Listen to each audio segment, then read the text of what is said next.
Assalamualaikum warahmatullahi wabarakatuh. Bertemu lagi dengan Bu Lutfi pada mata pelajaran prakarya kelas 9 pada pertemuan yang kedua. Anak-anak, bagaimana kabar kalian hari ini? Tetap sehat dan semangat ya. Kemudian Bu Lutfi ingatkan, sebelum pembelajaran ini kita mulai, silahkan kalian berdoa dulu menurut agama kalian masing-masing. Dan jangan lupa kalian absen di Google Classroom ataupun di grup mapel. Dan satu lagi yang Bu Lutfi ingatkan anak-anak, karena pandemi virus corona ini belum berakhir, kalian tetap mematuhi protokol kesehatan, pakai masker yang benar, kemudian cuci tangan dengan air mengalir menggunakan sabun, jaga jarak, kemudian hindari berkerumun dan mengurangi mobilisasi. Anak-anak, coba kamu amati gambar berbagai macam jenis ikan yang ada pada slide. Pada gambar slide tersebut ada berbagai macam jenis ikan. Ada ikan nila, ada ikan patin, ada ikan bandeng, ada udang, dan sebenarnya masih banyak lagi contoh-contoh ikan konsumsi.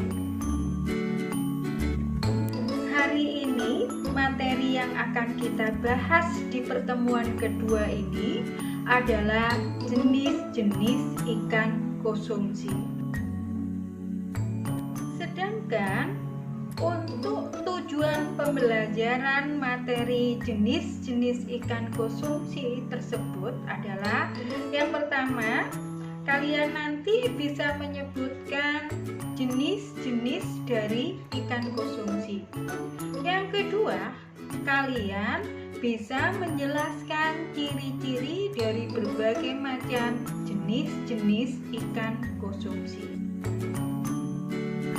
Kita mulai saja anak-anak dengan materi yang pertama adalah jenis-jenis budidaya ikan konsumsi. Pengembangan perikanan budidaya ikan konsumsi ini disesuaikan dengan letak geografis suatu daerah setempat. Di sini dibedakan menjadi 3. Yang pertama, apabila suatu daerah berada di dataran tinggi atau dataran rendah, ini bisa dibudidayakan ikan air tawar. Yang kedua, budidaya ikan air payo. Budidaya ikan air payo ini bisa di tepi pantai, di rawa payo, ataupun di muara sungai dangkal. Sedangkan budidaya air laut ini biasanya berada di laut yang terlindungi oleh ombak, bisa di selat, di teluk, atau di perairan dangkal. Budidaya ikan konsumsi ada 3. Ada budidaya ikan air tawar, budidaya ikan air payo, dan budidaya ikan air laut. Di budidaya ikan air tawar, jelas ikan yang hidup di situ adalah jenis-jenis ikan air tawar. Ikan air tawar itu apa? Ikan air tawar adalah ikan yang hidup di air tawar. Bisa di kolam, bisa di danau, atau bisa di sungai. Yang kedua yaitu ikan air payo. Ikan air payo adalah ikan yang hidup pada campuran antara air tawar dengan air laut. Ikan air payo ini atau budidaya ikan air payo ini sering kalian temukan pada pesisir pantai. Untuk gambar-gambar budidaya ikan air payo, silakan kalian bisa mengamati pada gambar-gambar yang ada pada slide. Berikutnya adalah ikan air laut. Ikan air laut ini jelas adalah ikan yang hidup di air laut. Ikan air laut terkenal dengan protein, memiliki protein yang tinggi dan gizi yang lengkap yang tidak kita temukan pada makanan lain. untuk gambar budidaya ikan air laut itu juga bisa kalian perhatikan pada gambar yang ada pada slide. Ikan air tawar telah Bu Lutfi jelaskan, yaitu ikan yang hidup di air tawar, bisa di kolam, di sungai, ataupun di danau. Sedangkan contoh dari ikan air tawar ini banyak sekali. Misalnya bisa lele, bisa nila, bisa emas, bisa gurami, belut, dan masih banyak lagi contohnya. Nah, ciri-cirinya apa? Ciri-ciri dari masing-masing ikan ini, misalnya ikan belut contohnya, ciri-cirinya apa? Ikan emas ciri-cirinya apa? Karena masing-masing ikan memiliki ciri-ciri sendiri. Nah, untuk itu anak-anak, ini bisa kalian baca sendiri. Pada slide juga sudah Bu Lutfi kasih contoh. Kemudian kalian bisa mudah sekali untuk mencari contoh-contohnya. Dan ciri-ciri dari ikan ini bisa kalian baca pada buku paket prakarya, pada modul, pada di internet, itu banyak sekali. Silakan kalian cari ciri-ciri dari ikan air tawar. Saya lanjutkan dengan ciri-ciri dari ikan air payo. Tadi sudah saya jelaskan bahwa yang dikatakan dengan ikan air payo adalah ikan yang hidup pada air laut atau campuran antara air laut dengan air tawar. Contohnya, salah satunya adalah ikan bandeng. Mungkin hampir dari kalian semuanya sudah tahu yang dikatakan dengan ikan bandeng ini. Ikan bandeng ini memiliki ciri-ciri kalau ditinjau dari sisiknya ini berwarna perak, tidak bergigi, mulutnya kecil, kemudian ekornya, sirip ekornya ini bercabang, bentuk badannya seperti torpedo. Kemudian kandungannya apa yang ada pada ikan bandeng ini?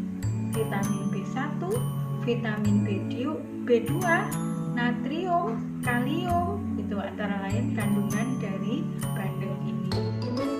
Mungkin masih banyak lagi sebenarnya ya, silakan kalian baca sendiri ya. Contoh berikutnya dari ikan air payo adalah udang windu. Udang windu ini cirinya memiliki 13 ruas. Kemudian tubuhnya ditutupi oleh kerangka luar yang disebut dengan eksoskeleton.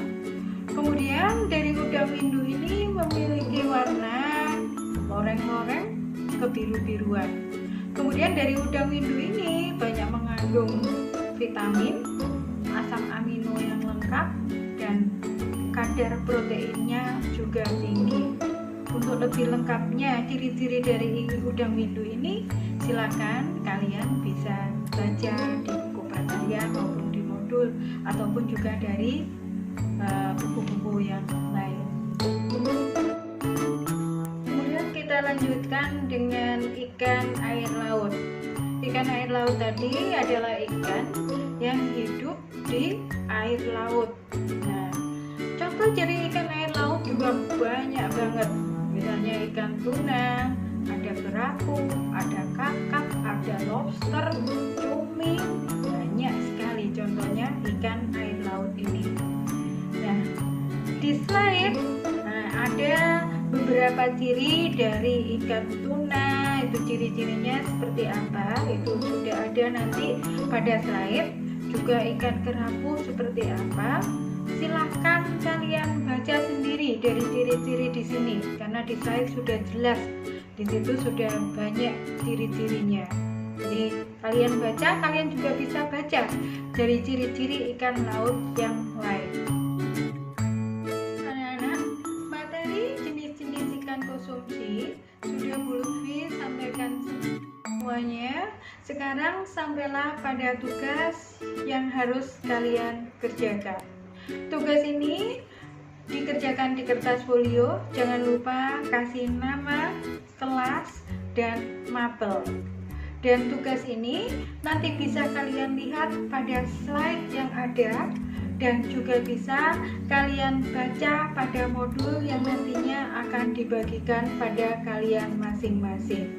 Dan jika dari pertanyaan yang ada pada tugas itu kalian belum paham, silakan kalian bisa WA ke Bu Lutfi. Pekerjaan ini diselesaikan 1 minggu, minggu depan sudah harus dikumpulkan. Kemudian untuk rangkuman materi hari ini, yaitu dari materi jenis-jenis ikan konsumsi. Yang pertama adalah bahwa kebutuhan ikan konsumsi itu bisa didapatkan dari ikan air tawar, ikan air payau maupun ikan air laut.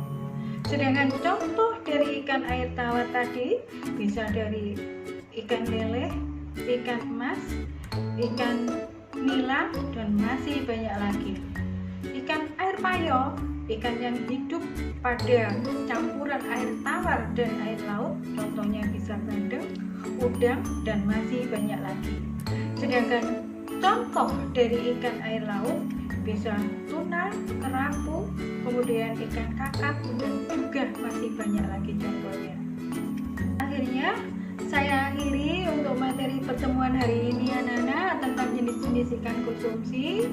Saya sampaikan terima kasih atas perhatian kalian semuanya. Tetap jaga kesehatan, kemudian tetap semangat dan berdoa semoga pandemi ini cepat berakhir. Kalian bisa berkumpul kembali di sekolah, belajar kembali di sekolah, bertemu dengan Bapak Ibu guru, dengan teman-teman kalian semuanya.